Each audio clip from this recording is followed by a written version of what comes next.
The vast majority of breast lift patients are going to have scars that heal really well and end up being minimally noticeable about 18 to 24 months after your surgery. However, there is no guarantee of how much your scars will fade with time.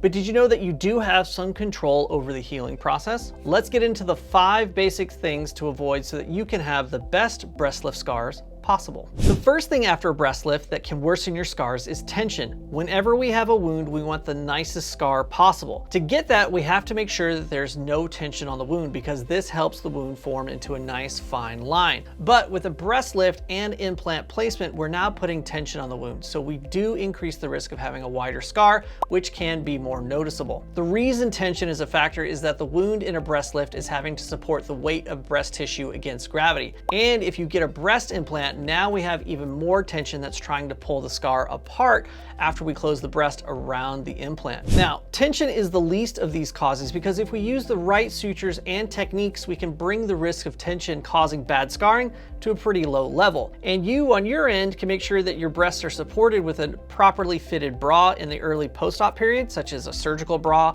or even a front opening sports bra to help take tension off the wounds. Next up is inflammation. Whenever you have a surgical wound, there is a period of time that there is some natural inflammation and then it begins to subside. But if you have a prolonged inflammation in a wound, then this can lead to worsening of the scar. The typical way that I see this occur is from the type of suture used for closure.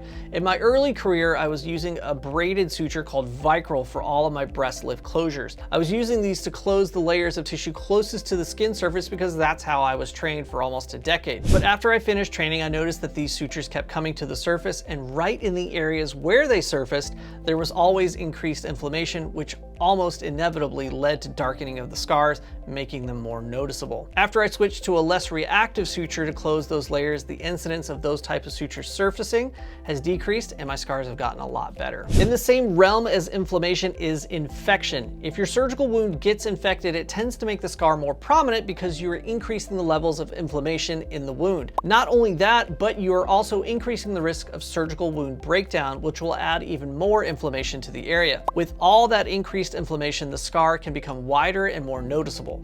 So make sure you wash your hands every time you're going to come in contact with your surgical dressings or come in contact with your wounds. Now let's talk about sun exposure. And yes, you have to keep your scars protected from the sun after surgery. Now, that doesn't mean you can't book that flight to St. Bart's and hit the nude beach with your new breast lift after you're totally healed, but you do need to wear sunscreen if you're going to do that. And I typically recommend wearing that sunscreen on those scars for a year after surgery to prevent them from getting darker due to the sun. The reason this happens is that the scars are still healing and the UV light can cause the release of inflammatory signals that stimulate melanocytes. Melanocytes are responsible for how dark your skin color gets when you were born or when you tan. So if the melanocytes get stimulated in your scar, they can become darker. If your breast scars never see the light of day, then this really isn't an issue for you. But if your scars are going to see the light of day within the year after surgery, then I suggest putting on SPF 50 or higher to decrease the risk of getting them darker. But let's say you really wanted to have some noticeable scars after your breast lift. What would you do? Well, if you guessed smoking, then you're absolutely right. Cigarettes and vapes are both the same when it comes to your breast lift scars. If you've watched a few of my videos, you'll know that smoking decreases your oxygen levels in your blood, and that oxygen is so important for your wounds to heal properly. That's why if you're a smoker, I typically ask you to be smoke-free for about 4 weeks before the surgery and for 6 weeks after surgery to allow your wounds to heal properly. Now, after those 6 weeks, I would prefer that you didn't start smoking again. The reason being is that your breast lift scars are not going to be done changing for 1 year after your surgery. So all that smoking that you do after 6 weeks could still affect your scarring. But what can we do if you end up not happy about your breast lift scars? Luckily, there are a number of options that can be used starting around 3 to 6 months after surgery, and you can learn all about those in this video right here. I'm Dr. Pearce. I hope you learned something today, and I'll see you in the next video.